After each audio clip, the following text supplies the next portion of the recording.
Leon County Research and Development Authority. Our mission is to work in affiliation with Florida State University, Florida A&M University, and Tallahassee Community College to promote scientific research and development activities and foster economic development and broaden the economic base of Leon County. First up to present is Bicycle Capital, Maximo Mendoza.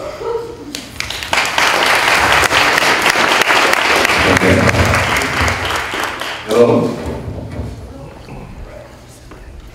Are you all doing today? Okay. How are you all doing tonight? Thank you for coming. All right, we're ready to go. All right. Well, first of all, thank you. My name is Maximo Mendoza, and I'm one of the co-founders of Bicycle Capital, a company that does electric bike sharing solutions that decrease the barriers to get people riding more. And to tell you a little bit about what that means through a story, a couple of weeks ago we went down to Miami, and on our way to a convention center for an expo show, we got stuck in traffic, so we were tight on time. When we got there, all the parking lots were full, and you know, as a regular citizen, our options was park a couple miles away and walk, or use the local system that Miami has, but the problem is that that's a conventional bike. So, fortunately, you know, being one of the co-founders of Bicycle Capital, I had an electric folding bike in the trunk of my car, but not everybody does.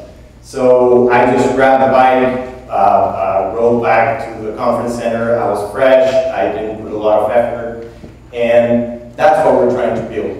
We're trying to build a realistic transportation solution that is not only for tourists and using conventional bike sharing with an electric bike fleet. We do also a little bit of retail sales, but the focus of this conversation is going to be around bike sharing programs. Okay, so our secret recipe, we started with a manual fleet, and we quickly realized that the process was too cumbersome and that we had to automate that part.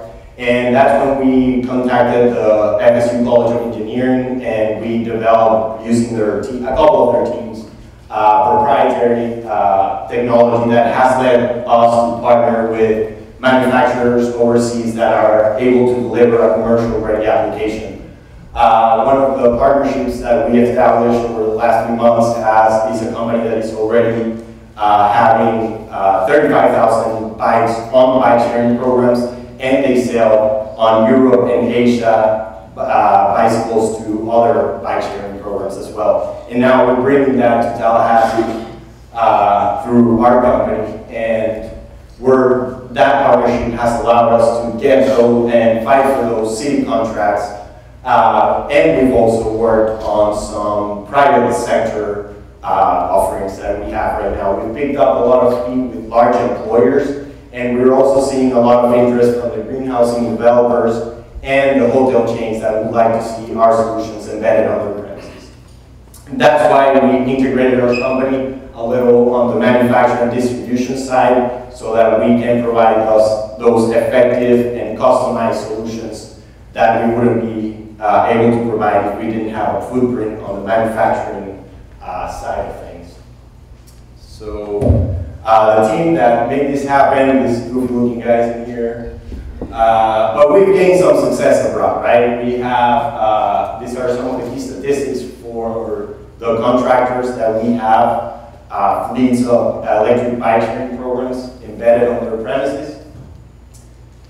And now it's time to, and that's what we've been working on the past few years, is to bring this to the United States, through Tallahassee, because it's a growing market. We're starting to see this type of systems emerge in all cities across the US, and there's still a lack of comprehensiveness on the system that we're willing to provide. It aligns well with the mentality of more people opting into bicycles to go to work, and we're moving closer and leading to the building of smart cities that are data-driven, which we plan to play a huge role on the collection of those components that will shift the way policy is made.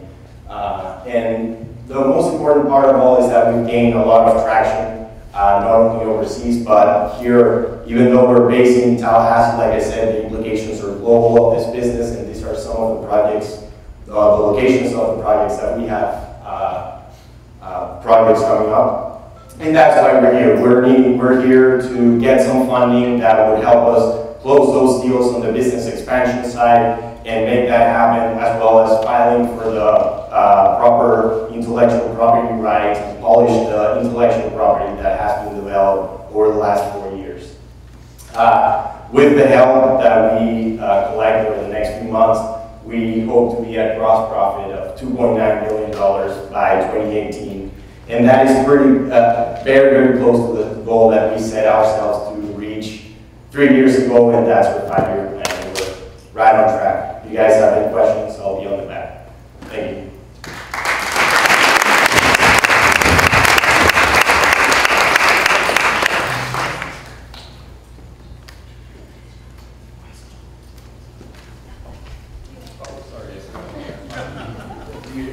I'm sorry. Do you have any sales? Do. Sorry. Majority. Hello. Okay. So we do have sales In our Bogota, the partnership company that we have in Bogota. we have had success both on retail sales and on B2B sales, which are tied to work programs.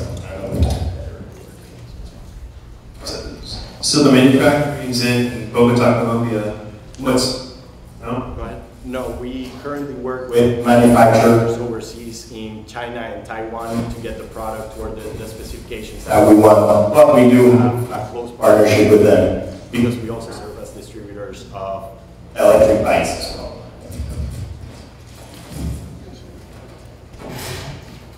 So in a fully saturated market, say for instance Tallahassee, what would that look like in terms of the number of bicycles that have been deployed and usership sort of on a daily basis? Just talk about, you know, a market that's been realized fully. Well, I mean, I think in bike sharing, we can see a lot of examples where conventional bike shares have been really successful. It's a matter of economics. If you make something simpler, which we are with the electric component to the bike share, you are going to have more people that are biking. And to answer your question, which I believe ties into where has this been realized, there are very little cities across the globe in general that have implemented electric bike sharing programs. So that's what we have in our advantage. We have a proof of concepts. All we need to know is, all we have to do is get people on electric bikes because it's just simpler. What do you have in your technology that's proprietary or?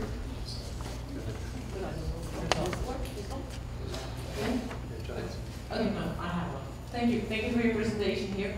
I was reading in your business plan that when you look at Miami Beach and Gainesville, you have only 6.3% and 6.15% of people biking versus like when you go to like Davis, Georgia, you have 16.6%. Is there really a market here in the southern part to bike, even although it's an electric bike? And how do you see your future with the driverless cars? So, that's a great question. And well, we believe that the market here is, the weather allows for more ridership throughout the year, so it's less seasonal as maybe some bike sharing programs that are up north. And what was the second question? So how do you see your future with like driverless cars? Like then just that's a car and do nothing? Yes, so I think we are not the solution for everything, and we're clear that we're not. We're just part of the component of multimodal transportation that happens within urban districts of the cities of tomorrow. In one of your slides you mentioned that I think some things you're looking to move into is wearable technology. Could you maybe explain what that is? Yes, so That is very much on the raw idea, and we haven't developed much on the wearables specifically.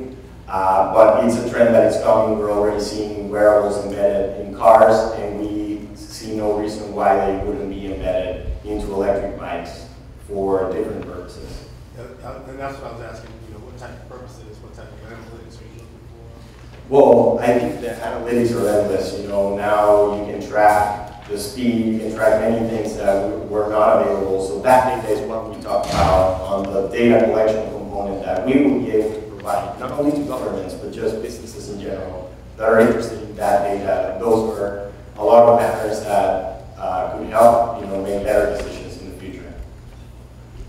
Maximo, great presentation. Have you done forecasts to consider what the variance would be between retail storefront sales versus the internet sales? For the purpose of this conversation, we didn't want to focus on retail sales. However, we do have a website where we provide our bicycles on e-commerce. And we have specific forecasts of profitability on the different scenarios. We don't, but we would be more than happy to put those numbers together. Any more questions? Yeah, I got one more. How is your product differentiated from other electric bicycles on the market? Okay, so we pretty much have a set up relationship with the manufacturers over there. So we are becoming representatives of the technology that they have. And I think it's a mutual process where we can provide feedback, and we have been providing feedback over the past 7 years, if we count Bogota, about what they should incorporate. And I think we provide also a valuable feedback in how the market moves in here, because electric bikes are relatively new to the US market this second session that is coming around. Thanks, Maximo. Yeah.